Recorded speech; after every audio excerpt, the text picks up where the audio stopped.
All right, so I want to talk about the real coons in the Bible, or at least the people that the general public in biblical times viewed as coons. Now you can see right here on the page who I'm talking about, which is the tax collectors. And this website right here, gotquestions.org, is a great website to find answers to different biblical questions. They have a lot of articles on here that I find to be very useful. And of course, you would always go back and research through the Bible, whatever you find here. But this is a great place for people that want to learn things and people that have questions about the Bible. Now, in terms of the tax collectors, they were some of the most, what do you call it? People had such a low view of them because they worked for the Roman government, and they would cheat people. Now I'm going to show you a few scriptures just to show you the idea of how they were viewed, to give you a biblical background on what I'm saying.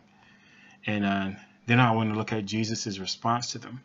So you got Matthew 5 here, verse, I'm trying to find it.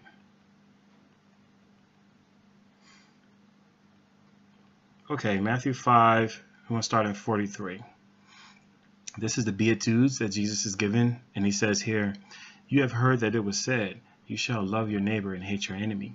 But I say to you, love your enemies and pray for those who persecute you, so that you may be sons of your Father who is in heaven. For he causes his sun to rise on the evil and the good, and sends rain on the righteous and the unrighteous. For if you love those who love you, what reward do you have? Do not even the tax collectors do the same?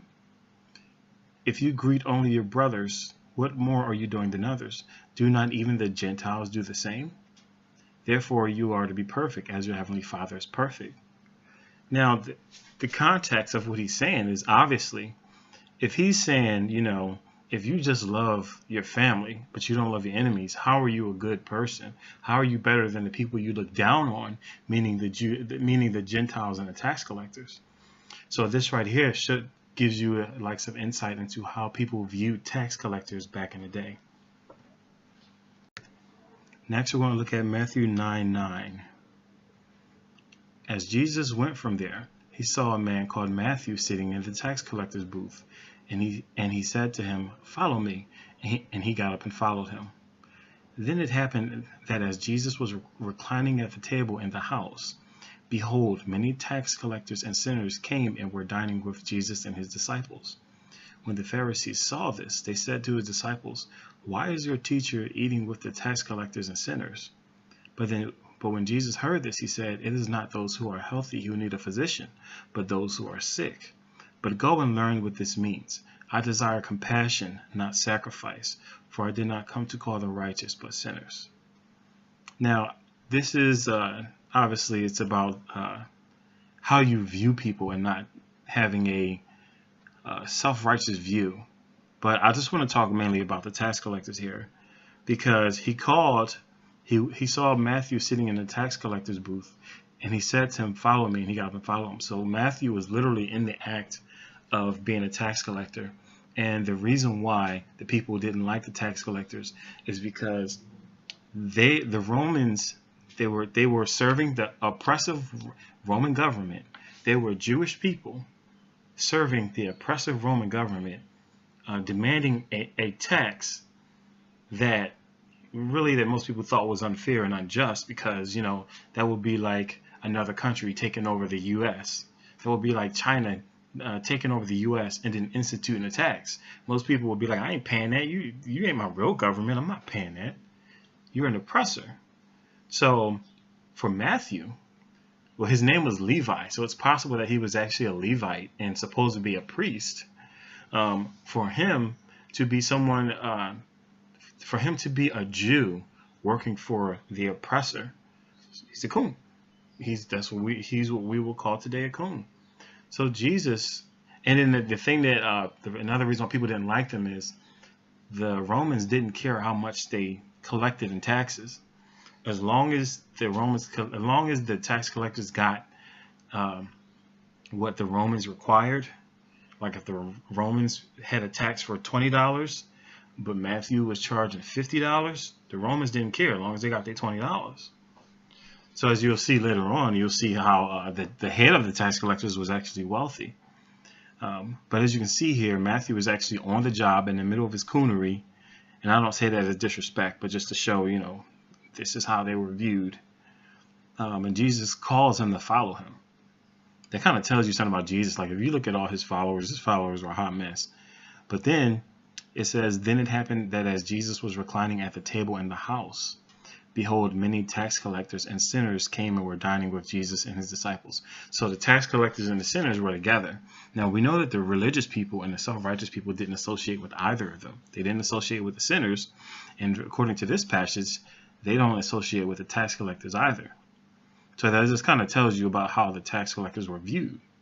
So the religious people saw this, or the religious leaders saw this, and they said, why is your teacher eating with the tax collectors and sinners?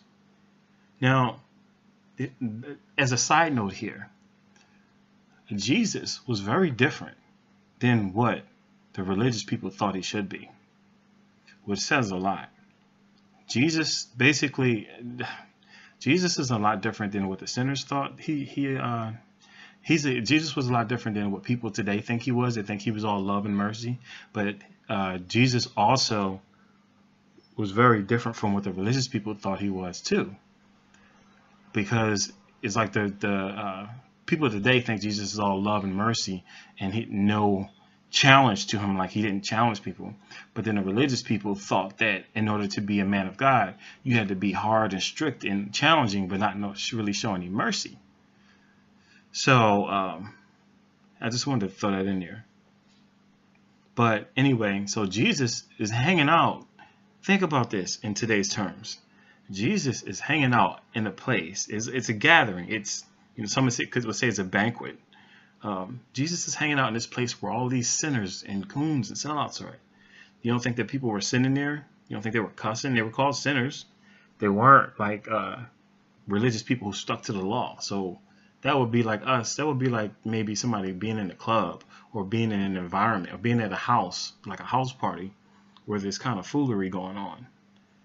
You don't think people sinned around Jesus? Like at this point, most people didn't even think he was a Messiah or anything. So it's not like, oh, that's God or that's God's son.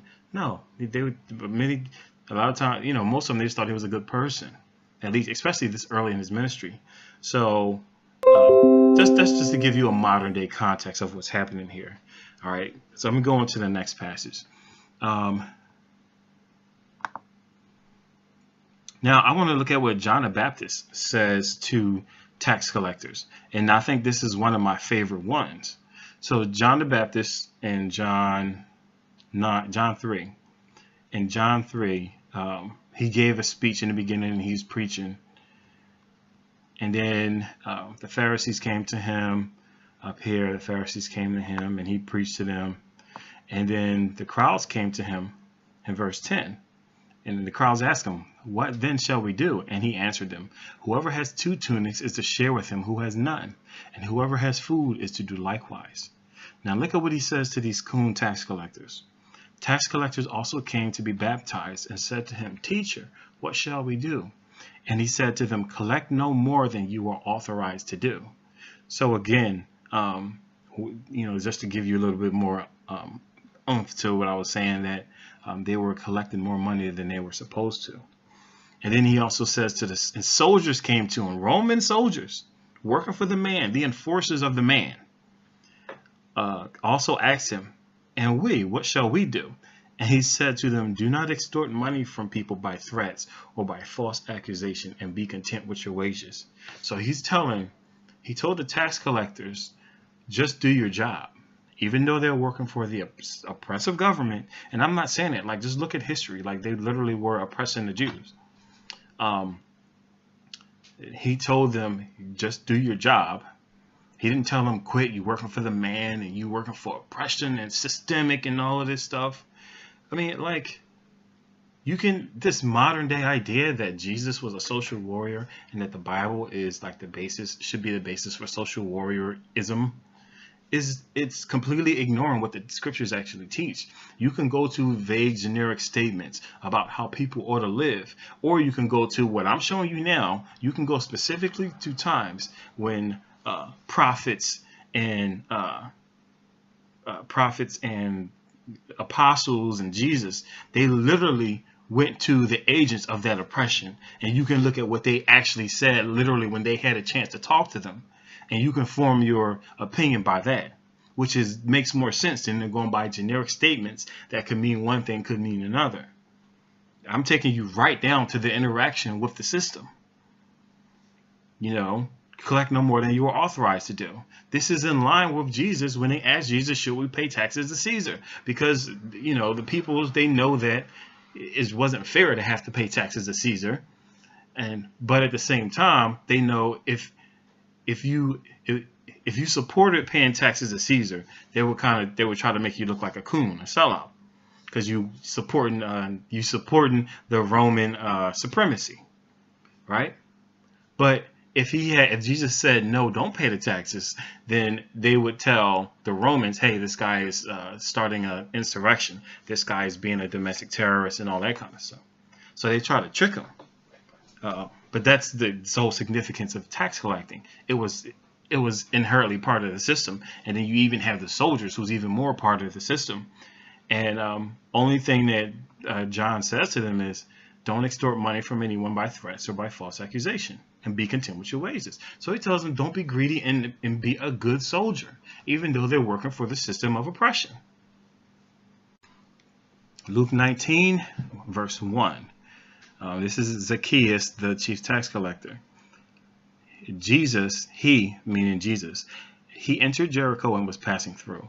And there was a man called by the name of Zacchaeus. He was a chief tax collector, and he was very rich. So that means that not only was he a coon, he was a super coon, and he made himself wealthy by charging this unjust tax on his people and then adding on to it. He made himself rich. Zacchaeus was trying to see who Jesus was, and was unable because of the crowd, for he was small in stature. So he ran on ahead and climbed up into a sycamore tree in order to see him, for he was about to pass through that way. When Jesus came to the place, he looked up and said to him, Zacchaeus, hurry and come down, for today I may stay at your house. And he hurried and came down and received him gladly. So now I'm going to stop. Okay, I'm going to read the next one. When they saw it, they all began to grumble, saying, he is going to be the guest of a house of he is going to be the guest of a man who is a sinner. Now, I'm going to stop right there. So this is a super coon right here. He's a super coon. He's a super coon. Not only does Jesus call him, but Jesus says, I'm going to recline in his house. Where is this social justice? Where is this ethnic pride, or like as we would say today, like the black pride or whatever, pro-blackness? Where is this woke consciousness of Jesus for him to say to this person who's being used by the man to oppress his own people, hey man, you're a part of the problem, and we need to get rid of people like you because you're holding our people. But you don't see none of that. You don't see that. And it bothers me when people try to implant that stuff into the Bible. You don't see it. And again, the only way you can try to refute this is to go to generic passages that talk about how individuals ought to live. Individuals, not government. It talks about how individuals ought to live, and then try to extrapolate it to mean, well, therefore, this is how the government is supposed to run according to the Bible. That's not what the Bible teaches. You will not find passages like that.